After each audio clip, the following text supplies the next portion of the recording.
Hi everybody, and welcome back to FANG Friday.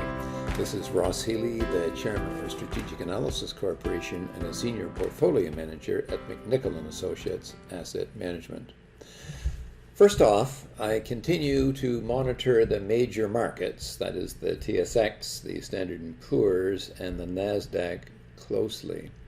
All three are holding just above major market valuation levels, but without a lot of room for any downside risk.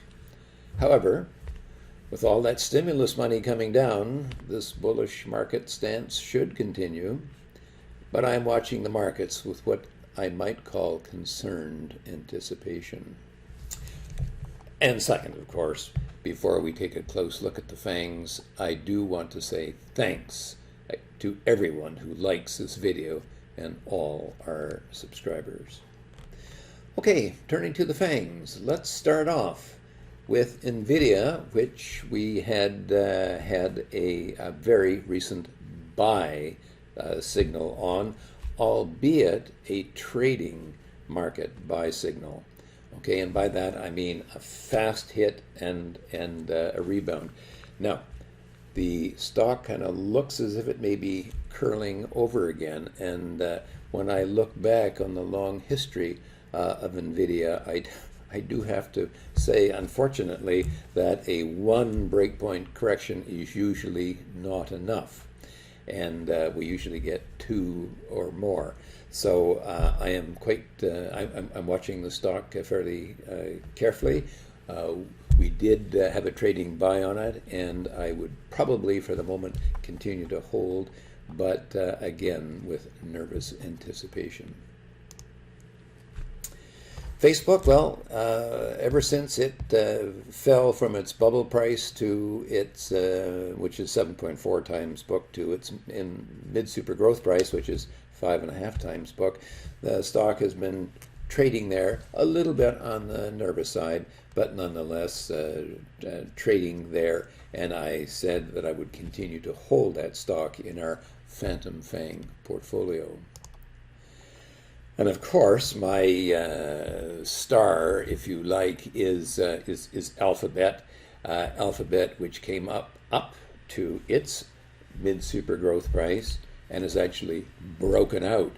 That was a 10-year breakout that I think is quite significant, and it looks as if it counts higher. Notice, by the way, both Alphabet and Facebook are trading just about their mid-super growth prices. Well, that both of those are the cheapest valuation levels of all the FANGs. Turning to Amazon, well, Amazon has actually made a breakdown, and I think it counts lower, probably to its HB2 at the least, and I would continue to avoid this stock for now. Turning to Apple, we see, of course, that breakdown below its HB5 price, and is certainly heading for its HB4. As you know, I have some concerns about this stock. If the company has made the strategic decision to stop buying back shares, then the downside risk could be fairly severe even from here. Microsoft, well, Microsoft continues to wobble on both sides of its HB2, and which is 12 times its book value. I've made the strategic decision in the FANG portfolio to exit the stock, although as of yet I have got, or I've not got a clear downside signal on this stock as of yet. I am concerned, however, that it is likely to join Amazon and Apple. And finally, Netflix. Well, as you know, I have not liked Netflix for some while, and the stock has continued to drift lower, and look where it is right now. It's almost down to its HB3, okay, which would be 16 times book value, and that's where NVIDIA rebounded for a trading opportunity, and I will be watching and Netflix very closely to see if that happens here as well. So stay tuned. In summary, first and foremost, NVIDIA's trading rebound buy signal at its HB3 remains in force. However, two things. Note how quick that buy signal was, which suggests that this signal offered is a trade, but is not necessarily a long-term entry point. Bear market buy trades are not like bull market buying opportunities, which can develop slowly and last a long time. Bear market buys are sharp and fast, and you have to be ready for them in advance. And they are transitory. As I showed you last week when we looked at the bear market in Coca-Cola a few years ago, these are rebounds only. Now, last week, Facebook wobbled back up through resistance at its MSG price, that's 5.5 times book, although last Friday it had set back again. I have held this stock nervously for some time, and the evidence shows that the market is about as nervous concerning the shares as I am. However, this is one of the two cheap FANG stocks. The one really bright spot among the FANGs remains Alphabet. Alphabet, which had actually broken out nicely over its MSG price, that's 5.5 times book, is holding nicely. Alphabet is the second of the two cheap FANG stocks, both trading at or just above their mid-super growth price, 5.5 times book. Now, looking at the stocks that I would not be holding right now, Amazon has failed to hold at its HB3 or 16 times book, has rendered a sell signal. In doing so, that sell signal was confirmed by Apple, which had plunged sharply, also rendering a short-term sell. Both signals remain in force. Reviewing Apple in particular, as I said last week, I am thinking that Tim Cook has started to think about that $112 billion of debt he is carrying on his balance sheet versus the $66 billion of equity, and may have decided that enough was enough. As this amounts to less than $5 a share versus a market price of $120, I wonder if Cook would like to see more oomph, as it were, to his balance sheet. If this is a correct assessment, then as I showed you 2 weeks ago, Apple could easily lose up to half of its current market value.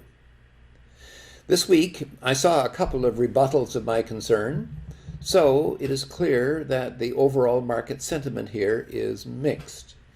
In this business, it is not publish or perish, but buyback or bomb. And the bulls seem to think that Cook has no choice but to continue his buyback strategy. I'm not sure that you can be half pregnant with this strategy. That is to say, buy back a little stock to shut people up, but still allow your balance sheet to recuperate and rebound. I suspect that we will find out, and that the answer is no, you can't. As far as Microsoft is concerned, I said I would sell my holdings as I didn't care to find out that this breakdown is for real, although it has not really followed through as of yet. So far, the jury is out on that decision. Finally, Netflix has been in a nice downtrend, but could well emulate NVIDIA and provide a nice rebound at its own HB3 price. So bookmark this stock for such an event. Now, similar to last week, my first and key takeaway this week is that the S&P continues to hold just above its super growth price. That's 3.5 times adjusted book value, although it is struggling because the values are so indifferent. The high techs are not particularly participating in the recent market strength, insofar as we can describe recent market events as strength, save in some key areas. Keep in mind what I said last week. in my experience with the U.S. market, regardless of what happens with one or the other of the Standard & Poor's and the NASDAQ 100, we only get an overall market sell signal if they confirm each other. So, first, the S&P had better hold in here, and second, the NASDAQ had better find its footing as well. Second, of the 7 FANGs that we are tracking for this special video, it is the 2 cheapest ones that are either holding in, a bit wobbly, I'll admit, as far as Facebook is concerned, and Google.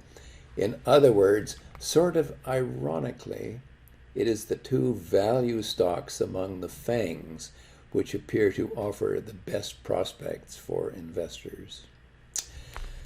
For now, this has been Ross Healy, the chairman of Strategic Analysis Corporation and a senior portfolio manager at McNichol & Associates Asset Management, reminding you that nothing, including investing, is difficult if you have the right tools. I'll see you next week. Until then, stay safe. This pandemic is not over yet.